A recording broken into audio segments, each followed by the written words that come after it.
Hai, balik lagi kita di podcast Jumat Berbincang bersama saya Alfi dan tamu spesial kita kali ini ada Kang Ade Yunus. Apa kabar nih, Kang?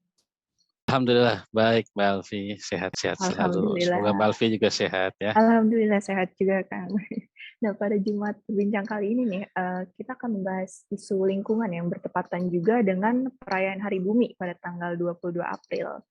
Nah, Kang Ade ini merupakan seorang aktivis lingkungan ya dan ketua dari Bank Sampah Sungai Cisadane atau yang bisa disingkat Bangsa Suci.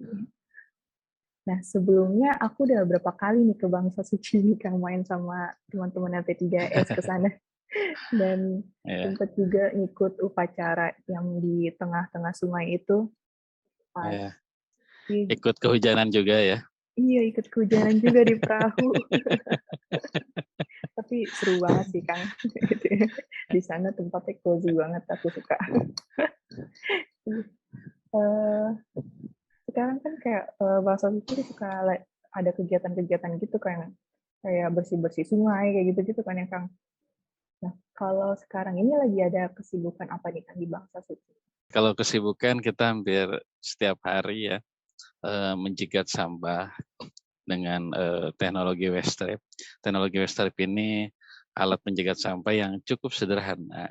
Dia berupa peralon untuk ngapungnya di atas, terus di bawahnya itu ada galvanis besi, sehingga sampah-sampah yang mengapung itu terjegat di waste trap kita. Alhamdulillah waste trap kita yang kita bikin atau kita buat di beberapa daerah aliran sungai itu kurang lebih sekitar sudah 8 waste trap. Ada di Sungai Cirarap, ada di Sungai Kalisabi, ada di Kali Ledug juga, ada di Sungai Cisadane tentu saja. Cisadane kita pasang sekitar lebih kurang 3.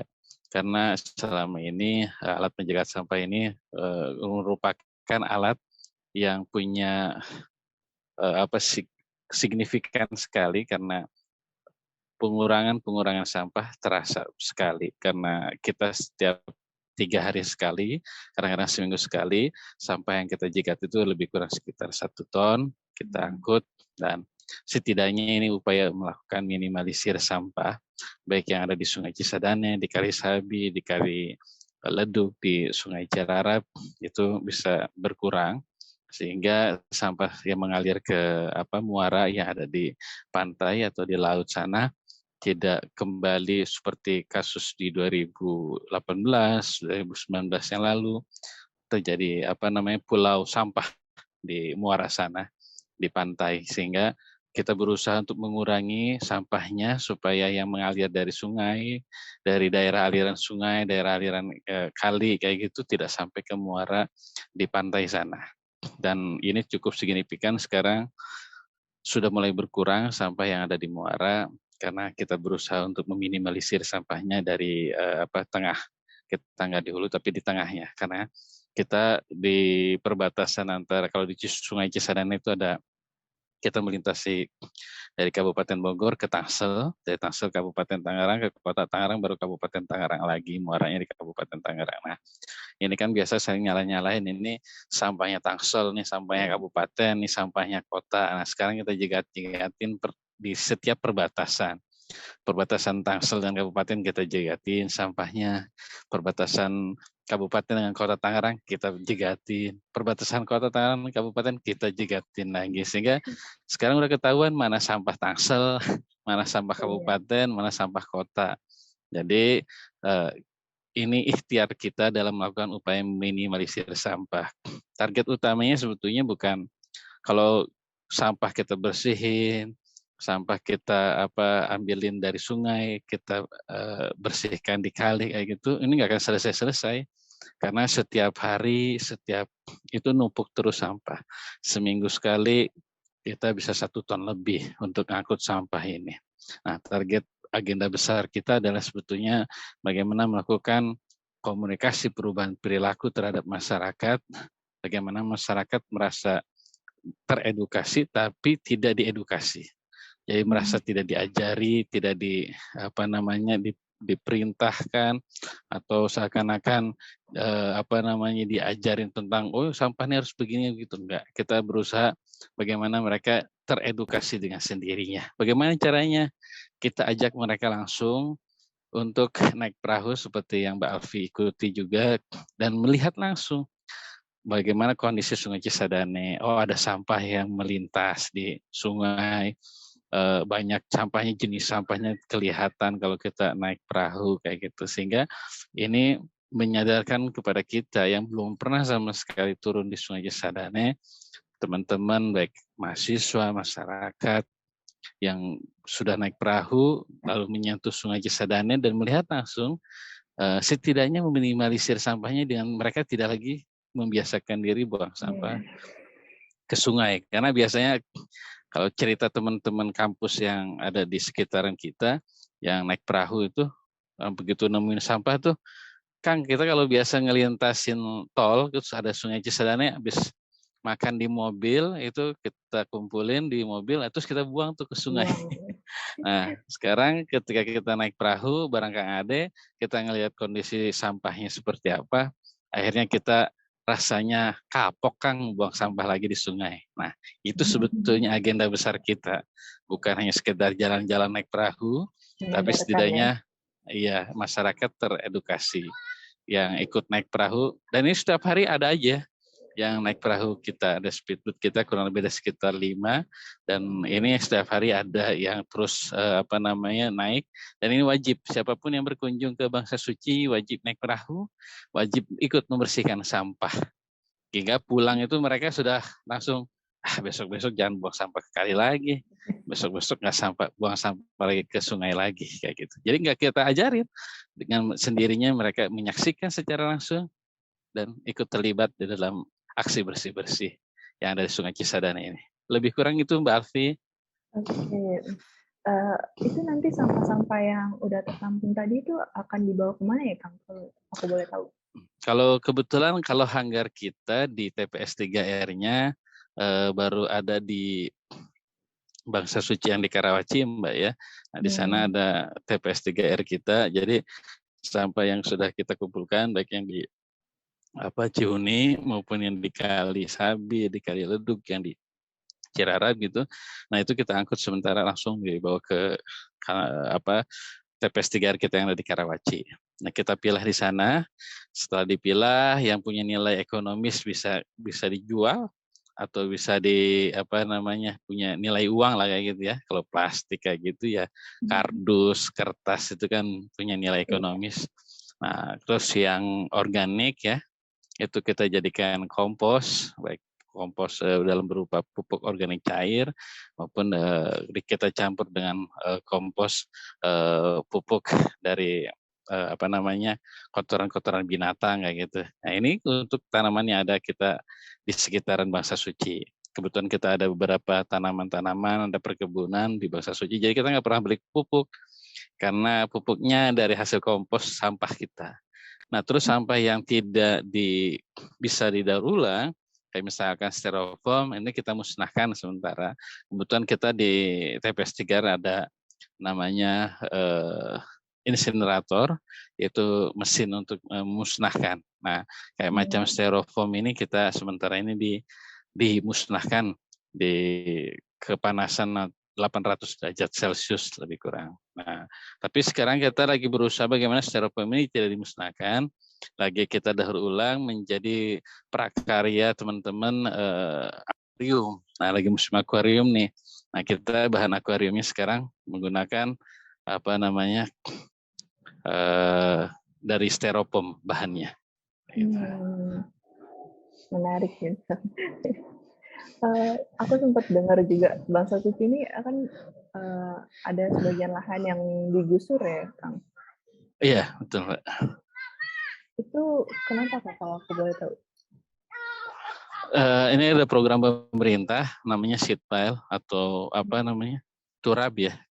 Turab itu biasa sebutnya Turab, dan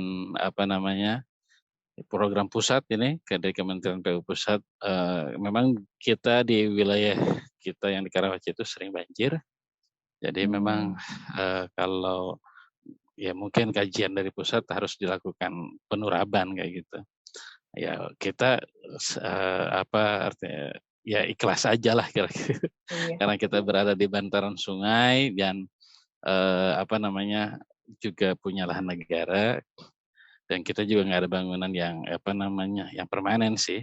Semua semi permanen tapi buat Mhm. apa aktivitas edukasi kita aja sih kayak di sana. Terus ya digusur karena memang selain sitpal kan ada aktivitas untuk pengurugan ya. Ada namanya jalan inspeksi kayak gitu ya. Kita mau nggak mau harus apa namanya mengikuti Ikutin program pemerintah iya pusat supaya nggak banjir katanya kayak gitu. iya. Eee, Bahasa Suci ini kan sebagai komunitas lingkungan ya, Kang, ya. Iya Mbak. Itu pernah mengalami masalah-masalah gitu nggak sih, Kang? Eh, banyak sih kalau masalah. Karena kadang-kadang kita sebutnya Boleh. menjaga mata air dengan air mata kayak gitu ya. Mhm. Boleh Dan disebutin, Kang, itu masalahnya apa aja tuh yang pernah Bangsa Suci hadapin? dari banyak hal ya, kalau misalkan di eksternal kita ya tantangannya kadang-kadang ada apa ya kejenuhan kita dalam hal melakukan advokasi kadang-kadang karena Mhm. selama kita melakukan advokasi ternyata juga ya selesai di atas meja lah lebih kurang kayak gitu ya. Kita Mmm. melakukan investigasi, ngambil sampel misalkan limbah kayak gitu ya. Lalu kita uji lab, lalu kita laporan-laporan pada pihak-pihak terkait kayak begitu. Tapi apa namanya tindak lanjutnya kita nggak pernah tahu kabarnya seperti apa kayak gitu. Bahkan kita kadang-kadang istilahnya diserang balik lah ya sama pihak yang kita laporkan dan itu bagi kita udah biasa lah kayak gitu. Tapi Mmm. ya buat kami itu menjadi tantangan tersendiri kayak gitulah. Kan kita pengennya kan bukan hanya selain edukasi juga ada advokasi yang kita lakukan. Gitu. Nah, selama ini alhamdulillah kalau edukasinya berjalan dan kita tertantang bahwa advokasi kita selama ini masih belum berjalan karena banyak istilah kasarnya perusahaan-perusahaan atau industri-industri nakal yang masih juga membuang limbahnya, Mhm. dugaan limbah B3 kayak gitu ke sungai, ke kali kayak gitu ya, ke daerah aliran kayak gitu. Nah ini saya kira yang kami sayangkan dan sudah berkali-kali kita laporkan. Ya sejauh ini ya kita belum ada tindak lanjut seperti apa, tapi ya sudah begitu saja kayak gitu. Jadi pengennya kita sih beriringan ya, edukasinya Iya. berjalan kayak gitu dan advokasi kita juga jalan kayak gitu. Mhm. Ini kelihatannya masih apa namanya? Ya masih jingjet lah ya. Si awal.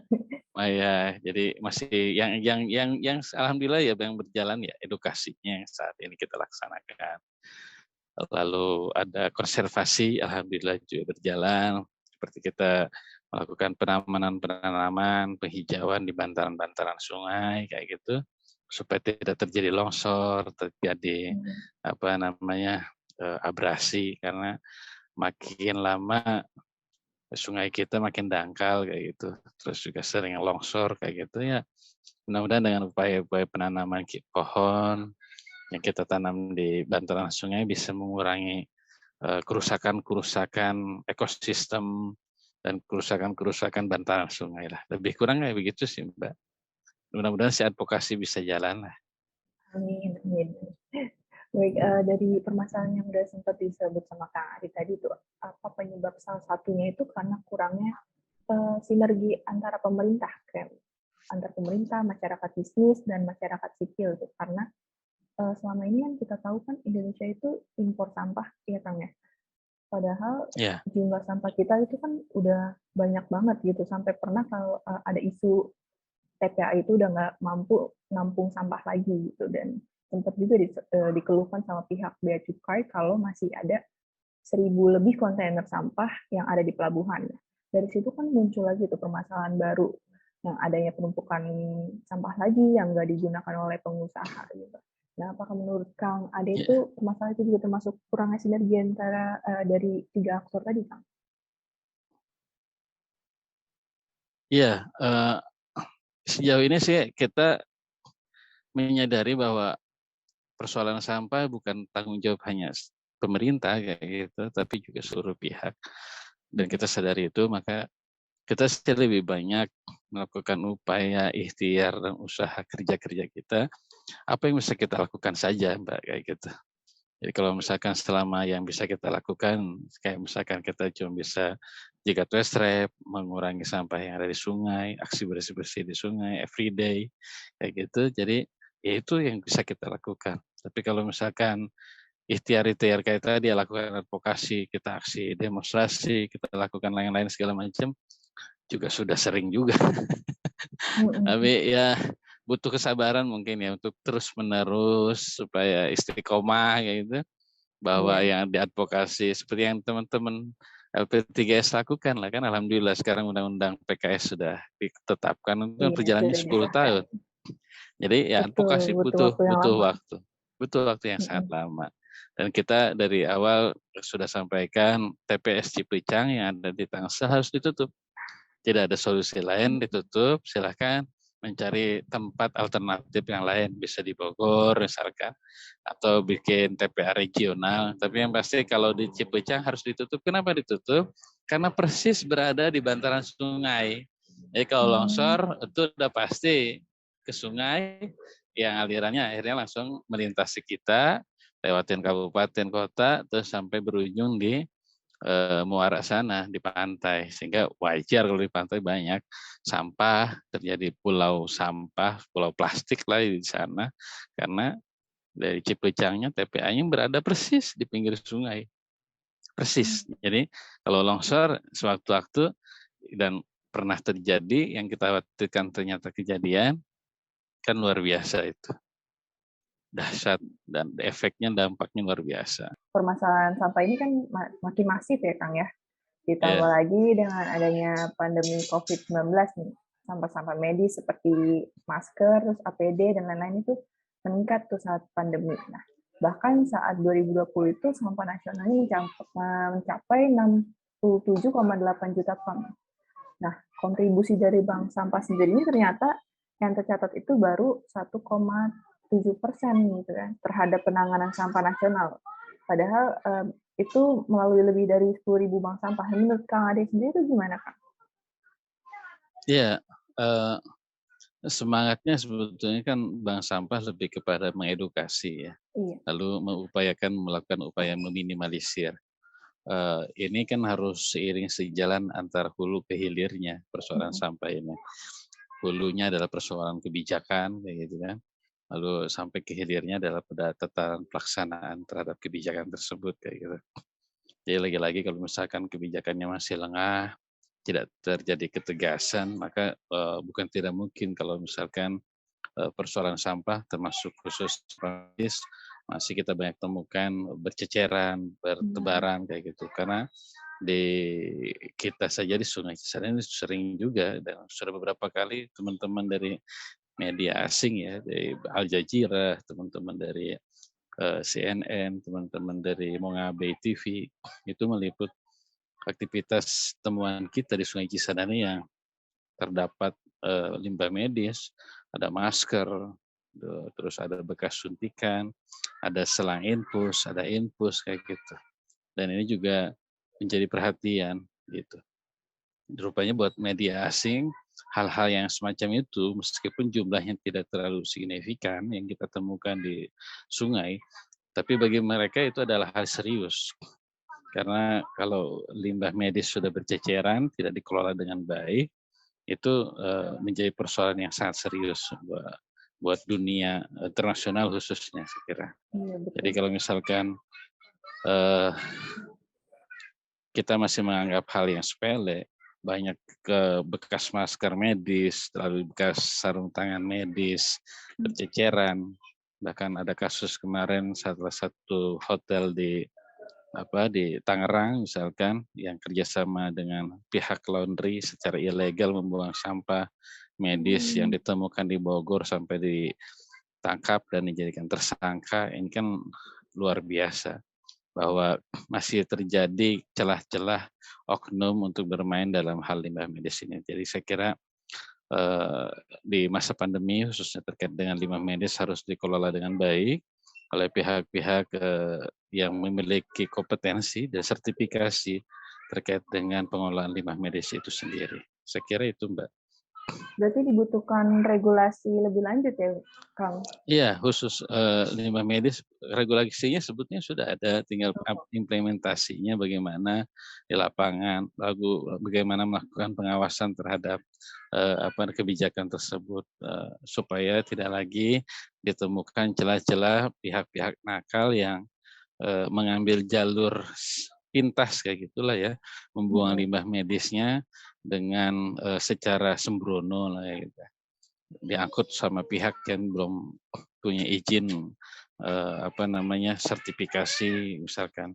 Kalau di Kementerian Lingkungan Hidup ada manifest misalkan kayak begitu. Ini juga harus dan khusus biasanya pihak ketiga yang melakukan pengangkutan khusus limbah medis ini. Jadi saya kira tinggal bagaimana melakukan pengawasan dan tindakan tegas agar kejadian yang beberapa kali terjadi tidak terulang kembali, agar tidak menjadi presiden buruk untuk penanganan limbah medis sendiri. Itu Mbak. Baik, Kang. Untuk pengelolaan sampah nih ya di tingkat rumah tangga, itu kan masih terbilang kurang ya pengetahuan masyarakat terkait pengelolaan sampah yang benar. Kayak sekedar memilah sampah organik dan non-organik itu mereka masih belum paham gitu. Terus pemanfaatan sampah organik yang bisa dijadikan pupuk seperti itu kan. Terus itu menurut Kang Ade bagaimana ya cara untuk meningkatkan kesadaran masyarakat terkait hal tersebut selain edukasi dan advokasi itu apa perlu regulasi yang menangani hal tersebut atau bagaimana? Saya kira perlu ada pendekatan yang berbeda terkait dengan edukasi tadi. Apa yang kami lakukan adalah salah satu metodologi bagaimana melakukan pendekatan terhadap masyarakat, edukasi terhadap sampah. Kita ajak mereka menyaksikan secara sendiri untuk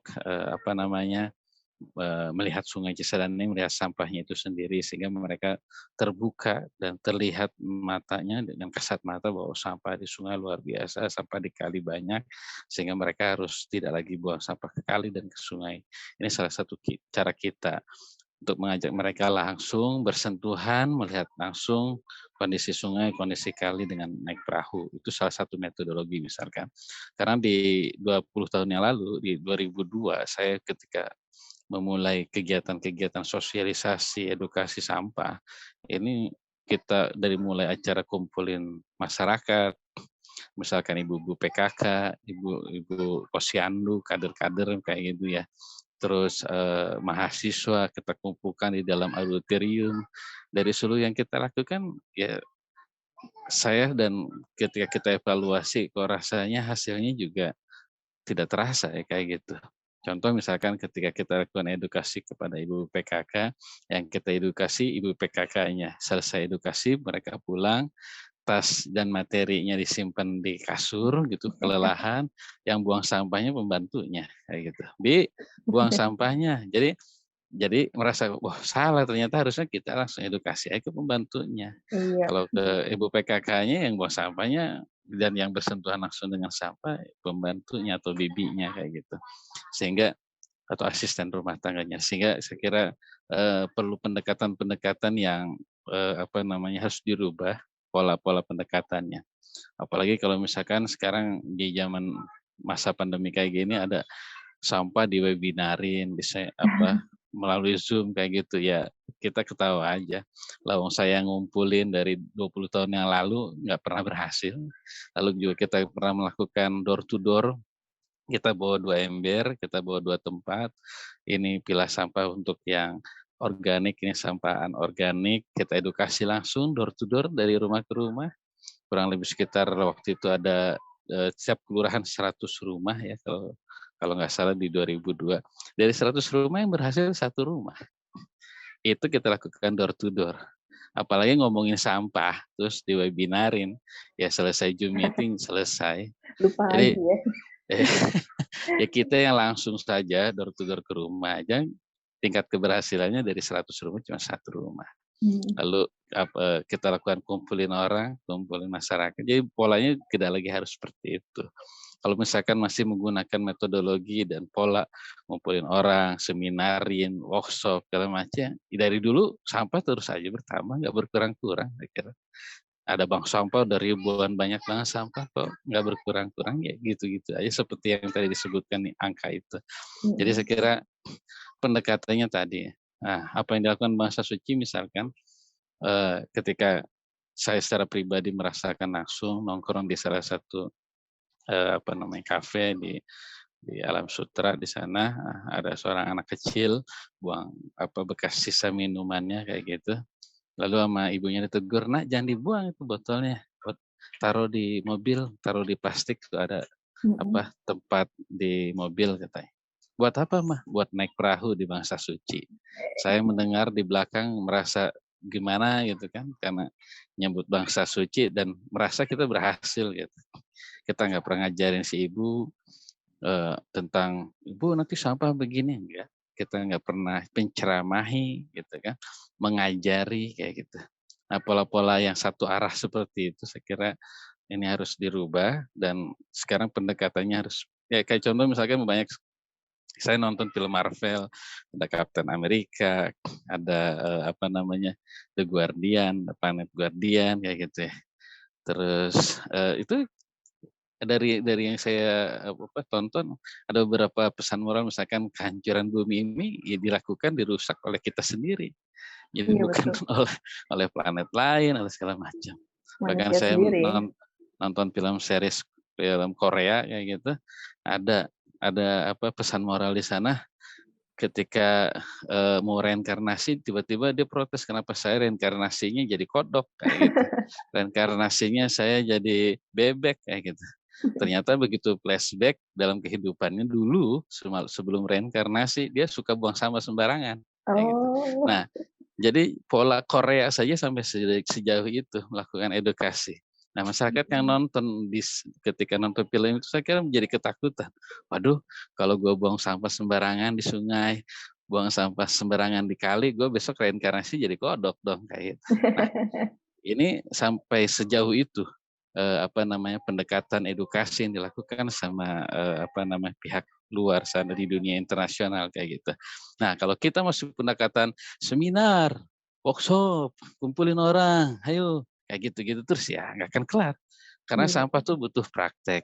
Sampah tuh harus dilihat langsung kayak gitu. Karena kalau tidak dilakukan seperti itu nggak akan berhasil dan tetap saja kebiasaan, habit, karena ini kan menjadi habitnya. Iya betul. Kebiasaan turun temurun, kebiasaan dari dulu kita seperti itu.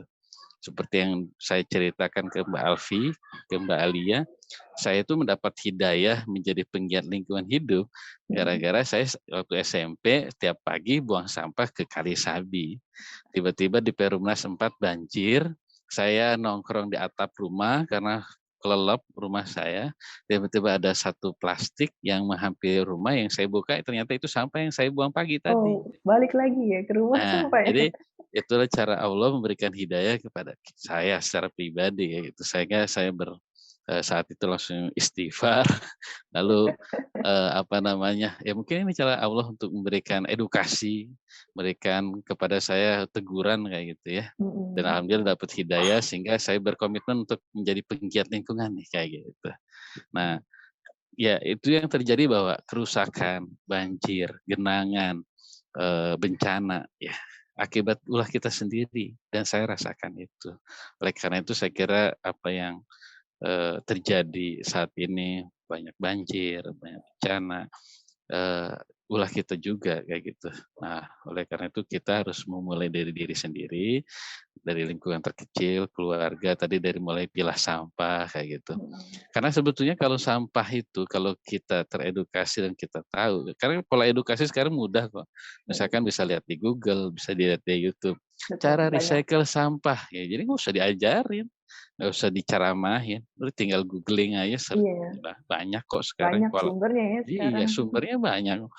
Misalkan sampah plastik jadi apa, sampah kardus jadi apa, banyak kok sekarang. Jadi kalau bentuknya masih seminar gitu, apalagi di webinar ini ya Allah Nggak kayak akan sampah efektif ya berarti, Kang? sampah kok di webinar. Ya udah cuma dengerin aja gitu kan. Iya. Selesai itu selesai, yang penting dapat nilai kayak gitu. Sertifikat yang penting kan. Sertifikat. Aduh, jadi kayak gitu lah. Jadi kalau polanya saya kira harus dirubah, dan buat saya secara pribadi sebagai orang Islam kan, pelajaran pertama yang diajarkan Rasul di dalam fikih itu tentang taharah, tentang bersuci. Di fikih kita nggak pernah diajarin tentang bagaimana cara sholat dulu, enggak. Justru yang pelajaran pertama adalah taharah, bersuci. Maka rasanya aneh kalau seorang kiai, seorang ustadz punya pesantren atau misalkan di lingkungan rumahnya masih ada sampah berserakan atau ada kali di depannya banyak tumpukan sampah, ya dia tidak mengamalkan Islamnya secara kapah gitu. Karena di Islam itu harus toharoh dulu yang didahulukan, harus bersuci dulu yang didahulukan. Kalau Kebersihan nggak itu. kalau nggak wudhu ya nggak sah sholatnya. Iya. Kalau nggak bersih lingkungannya, maka Islamnya belum kafah kayak gitu. Buat saya ya, karena saya kebetulan sering baca buku fikih lingkungan hidup Nah, karya Kiai Haji Ali Yafi. Jadi itulah saya kira referensi-referensi yang biasa didapat banyak pihak, dan ini harus ditransformasikan ke seluruhnya. Dan saya yakin kalau misalkan pola edukasinya tidak menceramahi, mengajari, ini lebih mengena lah, seperti yang saya rasakan secara sendiri. Contoh kecil misalkan ketika sudah tidak apa namanya ketika selesai mereka aksi bersih-bersih di sungai, turun ke apa namanya ke darat, lalu dia naik mobil, lalu dia bercerita, sekarang kalau naik mobil kan habis makan permen, itu bungkus permennya dikantongin dulu katanya, sebelum menemukan tempat sampah. Ini kan mereka bercerita sendiri dan kita nggak pernah ceramahin juga ke mereka kayak gitu. berdasarkan survei Indikator Politik Indonesia nih ya Kang, ketertarikan anak muda ini terhadap isu lingkungan, terutama sampah ini ada sekitar 41% ya, angka yang bisa dibilang cukup besar ya menurut menurut Kang Ade. Apakah anak muda ini memegang peranan penting dalam kesadaran isu ini? Apa saja yang bisa dilakukan oleh anak muda dalam meningkatkan kesadaran isu lingkungan terutama sampah? Iya betul, jadi memang apa ya, generasi milenial atau apapun sebutannya sekira menjadi penting karena dari sanalah edukasi itu bisa tertransformasikan. Karena apa, kalau misalkan yang ngajarinnya dari dinas, dari orang pemerintahan, itu nggak akan sampai ke mereka kayak gitu. Iya. Tapi kalau misalkan dari kita untuk kita, istilah kasarnya gitu, saya kira itu mereka langsung terasa ya. Dan itu yang saya rasakan dulu juga kayak gitu. Dan saya sekarang sudah merasa tua gitu.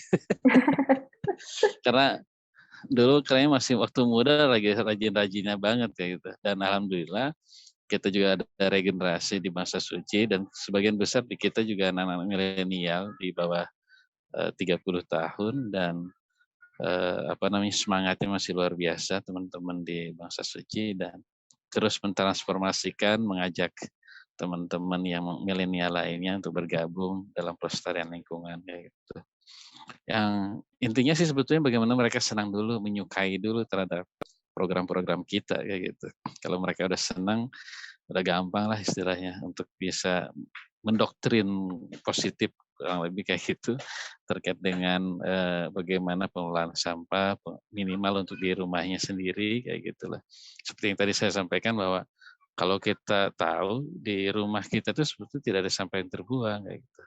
Misalkan kita habis makan ya, ada sisa lauk makanan habis sahur, habis buka gitu ya. Kan biasanya nyuci piring tuh, saya tukang cuci piring juga soalnya. Itu biasanya kalau di orang Sunda tuh ada namanya ayakan, itu dipisahkan sisa-sisa makanannya kayak gitu ya. Dibersihkan dulu tuh piringnya tuh ya kan, dipisahkan terus. Nah, itu saya biasa kumpulin di salah satu tempat itu. Kadang-kadang di ember ya, kalau saya kebetulan ada drum kayak gitu. Nah, itu jadi pupuk kompos. Terus misalnya kayak kaleng, kayak bekas minuman-minuman kayak gitu ya, dalam berupa kerangkeng kayak gitu, di besi, itu khusus buat naruh plastik, botol plastik. Yang satu lagi khusus buat naruh kaleng, botol-botol Oh, kaleng. Satu lagi khusus buat naruh kertas, kardus kayak gitu. Jadi di keluarga. Kebetulan kalau kayak mertua saya kebetulan Betawi, jadi kumpul semua kayak gitu. Nggak boleh jauh-jauh, kanan kiri ini saudara kayak gitu. Jadi kayak satu komplek gitu keluarga semua, dan satu komplek itu kita alhamdulillah punya tempat yang terpilah sampahnya kayak gitu. Oh, Dan kalau kalau dipilah seperti itu rasanya jadi nggak ada yang terbuang kayak gitu. iya. Ya, jadi nggak ada yang terbuang, bahkan punya nilai ekonomis, nilainya juga jadi mahal kayak gitu. Dan nggak kerasa kadang-kadang misalkan dikumpulin 1 bulan dapat berapa gitu, ada kebetulan ada ipar yang ngurusin kayak gitu, bisa kebeli buat sepeda ponakan kayak gitu. Dari jual botol plastik kayak gitu, dari jual koran atau kardus, banyak kardus karena banyak COD-COD-an tuh ya, paket. Iya, paket. Nah itu dikumpulin ternyata banyak juga. Jadi dan nggak ada yang terbuang kayak gitu. Nah ini kira-kira kalau masyarakatnya sudah terbuka, teredukasi bahwa sampah di rumah tidak ada yang terbuang. Yang Hmm. organik bisa menjadi pupuk kayak gitu, yang anorganik bisa dipilah kayak gitu, dan bisa punya nilai ekonomis kayak gitu. Jadi nggak ada yang terbuang sebetulnya kalau kitanya tahu. Tapi kalau sudah sampahnya tercampur menjadi jijik kan tuh. Iya. Antara ada botol, ada plastik, ada kertas, ada bekas nasi, lauk pauk, ya jadi basah gitu lah.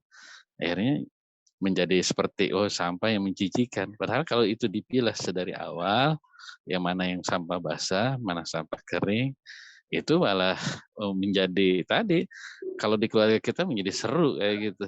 Besok bisa beli sepeda, besok bisa beli mainan kayak gitu. Jadi bisa beli boneka buat ponakan dari ngumpulin sampah kayak gitu ya. Ya artinya bahwa harus dimulai dengan sesuatu yang menyenangkan terlebih dahulu. Dan alhamdulillah kepada yang masih kecil ya, anak-anak, pada ponakan-ponakan juga mereka jadi terbiasa mana sampah botol plastik, mana sampah kertas itu sudah terbiasa memilah. Dan di sekolah akhirnya juga mereka terbiasa. Ya kalau misalkan nemu botol plastik, mereka masukkan ke tempat yang plastik, nemu kertas mereka. Jadi terbiasa lah. Jadi saya kira harus dimulai sedari dini, apalagi generasi milenial harus terus bisa memberikan transformasi edukasi terkait dengan persoalan lingkungan. Yang paling penting teman-teman milenial harus menyukai dulu, menyukai terkait dengan aksi-aksi lingkungan kayak gitu. Saya juga lihat ada banyak relawan-relawan di sosial media yang terus melakukan edukasi secara sosial media, sosmed kayak gitu, dari IG, Facebook, Twitter itu, ya cara mereka mengedukasi dengan cara seperti itu juga mereka lakukan kayak gitu. Dan sesekali mereka kumpul istilah kopi darat itu, saya ada beberapa teman yang saya ikut monitoring, teman-teman relawan yang punya concern terhadap persoalan lingkungan juga. Kayak misalnya teman-teman Indo relawan, kayak gitu. Kemarin beberapa kali juga ngundang kita dan mereka berkunjung juga ke Bangsa Suci kayak gitu. Jadi anak-anak milenial semua dari berbagai kampus, dan ini luar biasa saya kira. Mereka nggak saling kenal hanya lewat sosial media gitu, tapi terus berbagi informasi, transformasi kayak gitu terkait edukasi lingkungan hidup. Oke, siap, Kang. Terakhir nih, Kang. Siap. Aku mau minta pesan-pesan nih dari Kang Ade terkait Hari Bumi nanti tanggal 22 April. Ya kayak hari ini kan saya unyu-unyu tuh ya, pakai pink. Ada kucingnya gitu ya, Kang. Iya. Ya, kebetulan besok tanggal 22 kita 22 April rutin kita, bukan hanya sekedar memperingati, karena peringatan-peringatan kayak Hari Bumi, Hari Lingkungan Hidup, Hari Air bukan untuk sekedar diperingati secara seremonial, tapi butuh aksi-aksi nyata.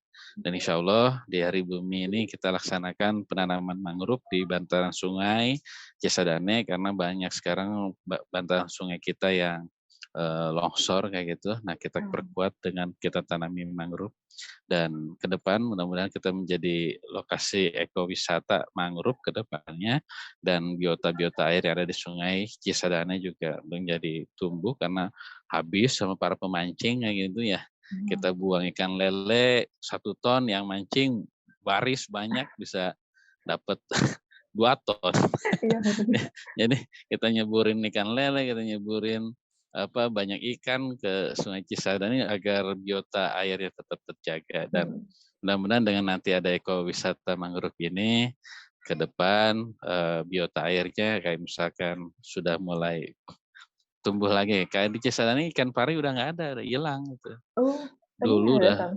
parai itu ada dulu, favorit tuh kalau parai itu dulu. Nah, sekarang udah hilang, sudah jarang sekali ditemukan, kalau mancing udah nggak ketemu juga, di jala juga nggak ketemu. Jadi ini sudah banyak yang hilang. Oleh karena itu bukannya sekedar menjaga bantaran, menjaga sungai di atas permukaan, tapi juga di dalam sungainya harus kita jaga dengan menjaga biota air.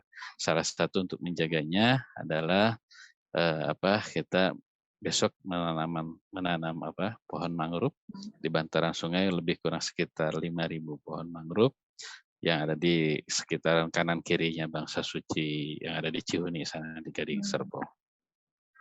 Jadi di Hari Bumi ini saya kira bukan untuk diperingati, sekedar untuk diperingati secara seremonial, tapi butuh aksi-aksi nyata seperti yang sering disampaikan oleh di dalam film-film Marvel ya. Kerusakan bumi, kerusakan planet bumi kayak gitu, akibat dari ulah kita sendiri. Bulan Oleh manusia, karena betul. itu kita harus bisa menjaga bumi kita ya, yang jaga bukan The Guardian lagi, harus kita sebagai manusia yang jaganya kayak gitu. Iya, Kalau bukan kita siapa lagi yang menjaga bumi ini kayak gitu. betul. Minimal anak cucu kita ke depan masih bisa menikmati kondisi air yang saat ini masih bagus misalkan. Tapi jangan mewariskan hal-hal yang negatif buat anak-anak kita dengan kita hari ini menjaga bumi kita hari ini kayak gitu. Karena kayak seperti yang sering dikutip sama Bangsa Suci, tanpa emas dan permata manusia masih bisa hidup. Tanpa uang manusia masih bisa hidup. Tapi tanpa air seluruh makhluk mati kayak gitu. Oleh karena itu Betul. kali, sungai itu sumber kehidupan, karena ya kalau nggak ada air di tubuh kita aja 80% air semua kayak gitu. Iya. Jadi saya kira sumber kehidupan berupa kali, sungai kayak gitu harus tetap dijaga. Jangan sampai nanti cemar, banyak sampah, banyak limbah kan gitu. Sehingga anak cucu kita tidak lagi melihat Sungai Cisadane atau sumber-sumber kehidupan kita, kali kayak gitu, ada aliran sungai yang dulunya katanya bening. Kalau orang tua kita dulu cerita airnya bisa kelihatan. Ikan itu kelihatan dari atas permukaan kayak gitu, batu di bawah tuh kelihatan. Sekarang sudah menguning dan kita setidaknya menjaga itu agar tidak menjadi hitam gitu. Seperti Sungai Citarum dulu sebagai sungai terkotor di dunia loh. Iya. Jadi Sungai Citarum sungai terkotor di dunia, dan baru setelah itu banyak program Citarum Harum dan seluruh pihak terlibat kayak gitu. Nah, Sungai Cisadane saat ini masih alhamdulillah masih terjaga dengan baik meskipun tidak terlalu baik kayak gitu ya. Dan setidaknya ini tidak menjadi hitam, tidak menjadi paling kotor lagi seperti Citarum, agar nanti anak cucu kita masih bisa menikmati mandi dari sumber kehidupan dari Sungai Cisadane ini. Saya kira itu Mbak Alfi. Oke. Menarik banget nih, Kang. Emang bahas soal isu lingkungan tuh merupakan isu yang sangat krusial nih ya di Indonesia sekarang. Terus persoalan lingkungan itu menjadi salah satu aspek yang seharusnya diberi perhatian lebih oleh pemerintah agar terbentuk kesadaran masyarakat dalam menjaga lingkungan. Karena kondisi lingkungan ini kan yang akan menentukan masa depan manusia ke depannya. Terus udah sih, Kang. Terima kasih banyak nih ya, Kang, atas Iya, waktunya. makasih. Udah Terima mau kasih diajak bincang-bincang Mbak sore Alia, ini. Mbak Alfi, makasih Iya, semua. terima kasih. Jangan lupa nih buat teman-teman yang nonton untuk klik, Siap. comment, and subscribe. Saya Alfi, pamit undur diri. Sampai jumpa di podcast-podcast lainnya. Terima kasih Terima semua. kasih, Salam Kang lestari. Ade. Salam lestari. Salam lestari.